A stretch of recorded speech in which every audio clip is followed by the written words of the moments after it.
ఇప్పుడే చంపేస్తా.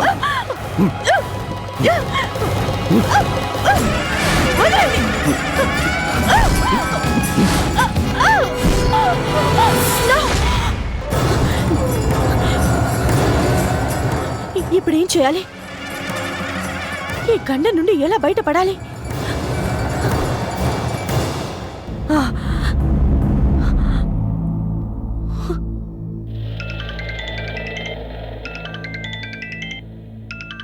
Hello mummy, ఇప్పుడే నాకు భయంకరమైన కల వచ్చింది. ఏంటి? పట్టపగలే కల? అవును మమ్మీ, ఒకవేళ ఆ కల నిజమైతే అమ్మో! ఏం మాట్లాడుతున్నావే? పట్టపగలు నీకు కల రావడమేంటి?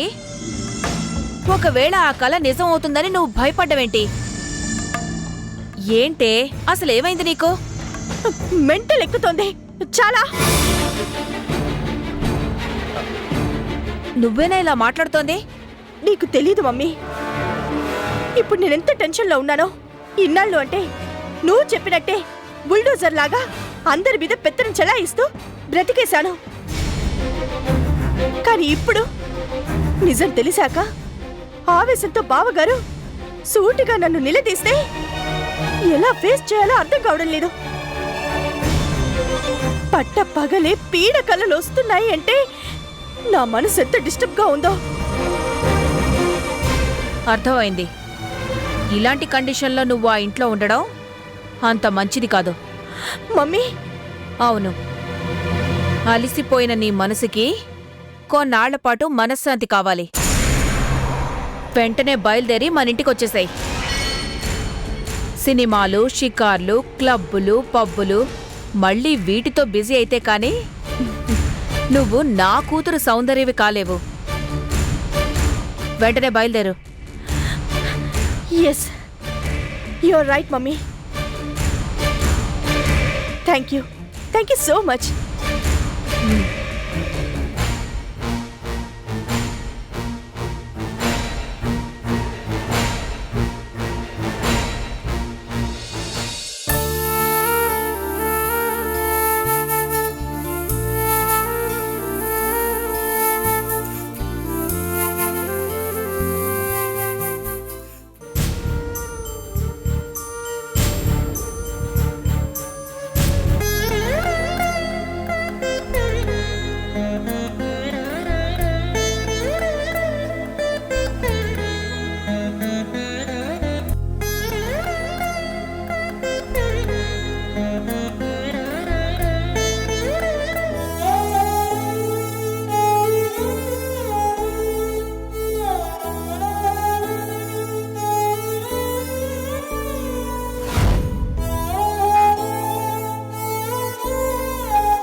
పెళ్ళైతే మిమ్మల్ని అందరినీ వదిలి వెళ్ళిపోవాలా? మిమ్మల్ని వదిలి నేను వెళ్ళను. అసలు పెళ్ళే చేసుకోను. అంత త్యాగం ఎందుకులే? ఇల్లరకు అల్లుడిని తెచ్చుకుంటే చాలు. పనిలో పనిగా అన్ని పనులు అల్లుడే చేస్తాడు. అప్పుడు నీకు నాకు కూడా పూర్తి రెస్ట్.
రాదమ్మా,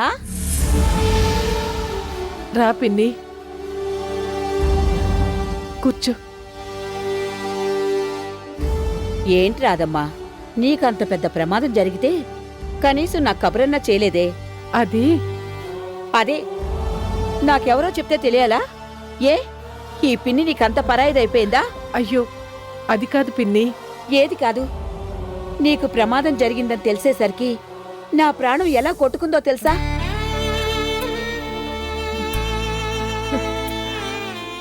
సరే, ఇప్పుడు నీకెలా ఉంది? ఆ దేవుడి దయ వల్ల బానే ఉంది. అసలు అంత పెద్ద ప్రమాదం ఎలా జరిగింది?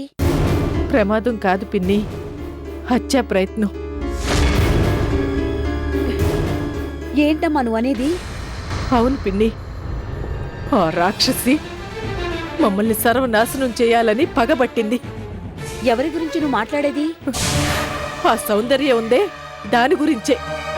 ఆ దెయ్యమే కక్ష కట్టి అడుగడుగునా మా జీవితాలతో ఆడుకుంటోంది. ఆ దేవుడి దయ వల్ల నేను బతికి బయటపడ్డాను, కానీ నా అచ్చిన ఇప్పుడు దాని పుణ్యవాణి చావు బతుకుల మధ్య కొట్టిమిట్టాడుతోంది. రాదమ్మా, ఏమిటి నువ్వు అనేది? అర్చన దొరికింది పిన్ని, ఆ దేవుడి దయ వల్ల దొరికింది. తలకు తగిలిన దెబ్బ వల్ల గతం మర్చిపోయి ఓ డాక్టర్ ఇంట్లో గడిపింది. ఆ సంగతి నాకు వాళ్ళ అత్తగారు అన్నపూర్ణమ్మ గారు చెప్పారు. ఈ సంగతి ఆ దరిద్రపు సౌందర్యకి తెలిసినా ఎవరికీ చెప్పకుండా దాచిపెట్టింది. ఎంత ఘోరం! అసలు అదే మనిషమ్మా. అవును పిన్ని, అసూయతో ద్వేషంతో నా బిడ్డ మీద పగబట్టిన ఆ రాక్షసి దాని ప్రాణాలనే బలి తీసుకోవడానికి సిద్ధపడింది. ఆ, ఎందుకు రాదమ్మా? ఎందుకంటే ఆ సౌందర్య మనిషి కాదు కాబట్టి, మానవత్వాన్నే మర్చిపోయిన మృగం కాబట్టి. తోడికోడలు అంటే తనకి తోడబుట్టులు లాంటిది అనుకోవడానికి బదులు అన్యాయంగా, కిరాతకంగా, పైశాచికంగా హచ్చిన జీవితాన్ని బుగ్గిపాలు చేయాలనుకున్న ఆ సౌందర్యని ఏం చేయాలి? ముక్కలు ముక్కలుగా నరికి కాకులకి గద్దలకి వెయ్యాలి కదూ, నిలువున కాల్చి బూడిద చేయాలి కదూ. నా బిడ్డనంత క్షోభ పెట్టినది బాగుపడదు, నాశనం అయిపోతుంది, సర్వనాశనం అయిపోతుంది, ఇంతకింత అనుభవిస్తుంది, పురుగులు పడి చస్తుంది. రాదమ్మా, తప్పు. ఏంటి పిన్ని తప్పు? ఎదుటి వాళ్ళ నాశనాన్ని కోరుకునే ఆ సౌందర్యం లాంటి వాళ్ళు ప్రాణాలతో ఉంటే ఈ భూమికే భారం, ఈ ప్రపంచానికే అరిష్టం. అందుకే అది చావాలి. మండే గుండెతో రగులుతున్న ఈ తల్లి శాపం తగిలి గిలగిలా రక్తం కక్కుకుని చచ్చి తీరాలి. వద్దమ్మా, అలా శపించకు. కన్ను తల్లి శాపాలు బిడ్డలకి తప్పకుండా తగులుతాయి.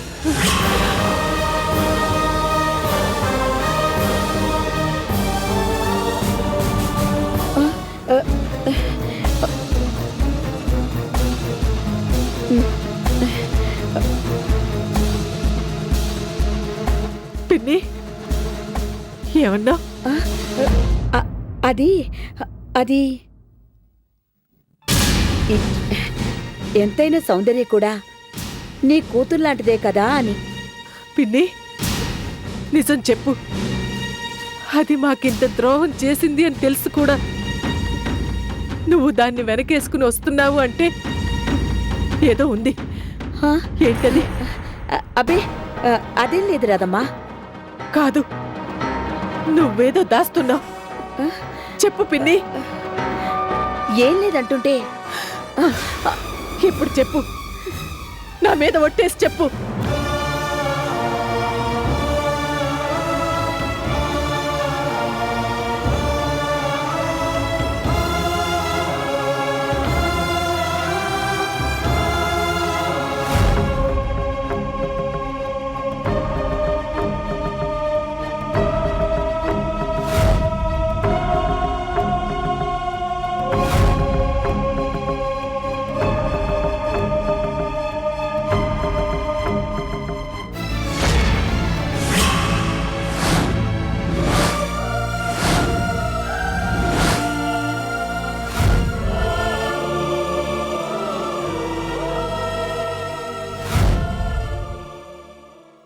మాటలకు అర్థమేమిటి?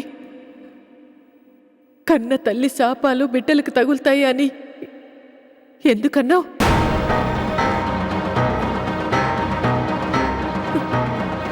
చెప్పు పిన్ని, నిజం చెప్పు. చెప్పు పిన్ని, సౌందర్య ఎవరు? నీ కూతురు నీ కూతురు నీ కూతురు నీ కూతురు నీ కూతురు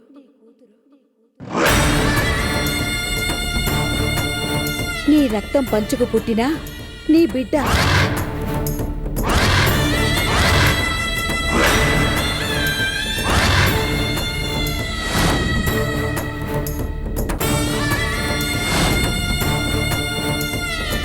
అవును రాదమ్మా, ఇంత జరిగాక ఇక నిజం దాచి ప్రయోజనం లేదు.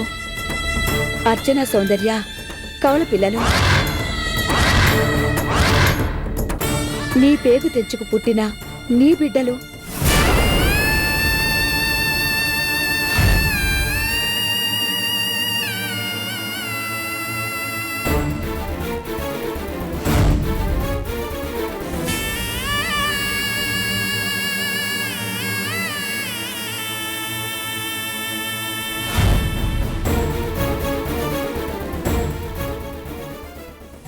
కోటి, బిడ్డను ఎక్కడికి తీసుకెళ్తున్నావు?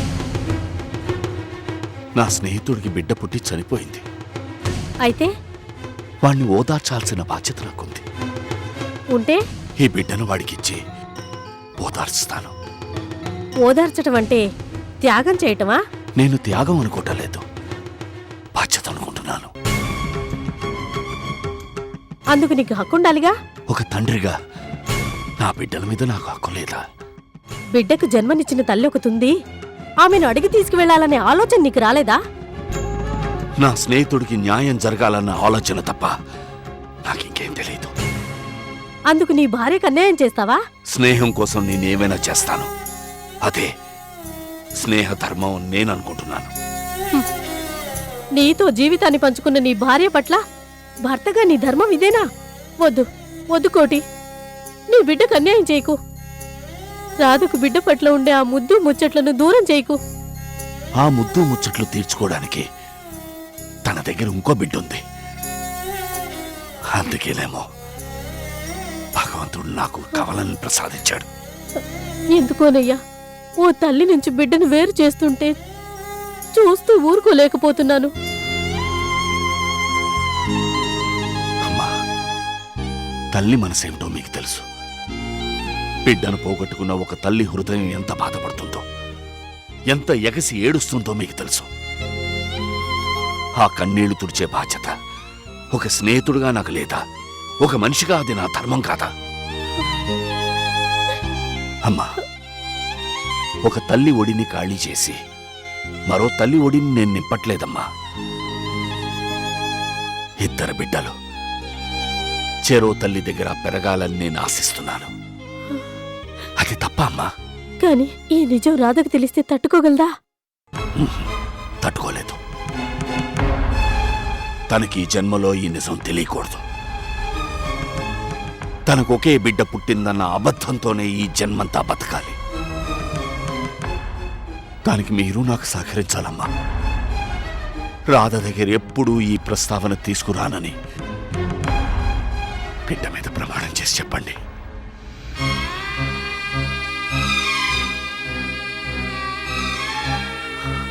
చాలమ్మా, ఇది చాలు.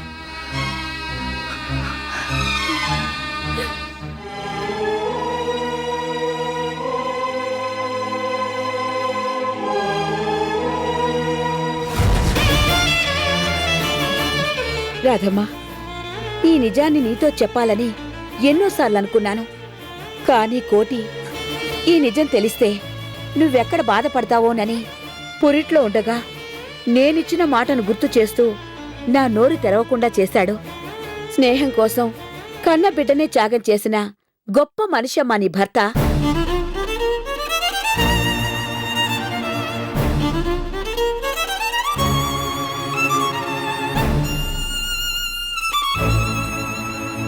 నీ కళ్లల్లో నీళ్లు తిరిగితే తన గుండెల్లో గుణపాలు దిగినంతగా బాధపడిపోయి మంచి మనసున్నవాడమ్మా నీ భర్త.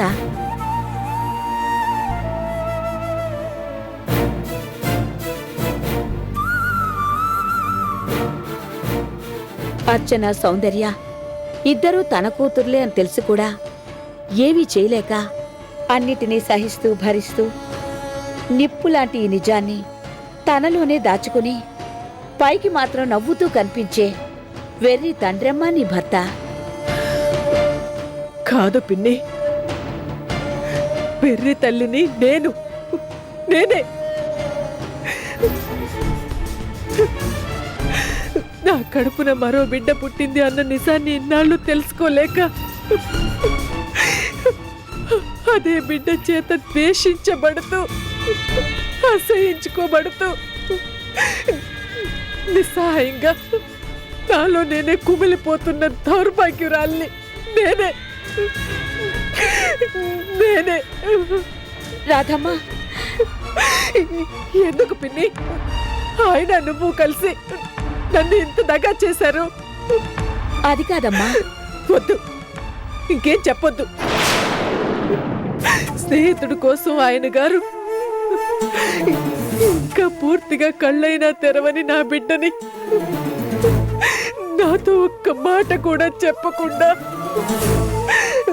పొత్తిళ్లలో ఉండగానే త్యాగం చేసి గొప్ప త్యాగమూర్తి అనిపించుకున్నారు. నువ్వు ఆయన గారికి ఇచ్చిన మాట కోసం ఇన్నేళ్ళు ఈ నిజాన్ని దాచిపెట్టి నన్ను మోసం చేశావు కదా.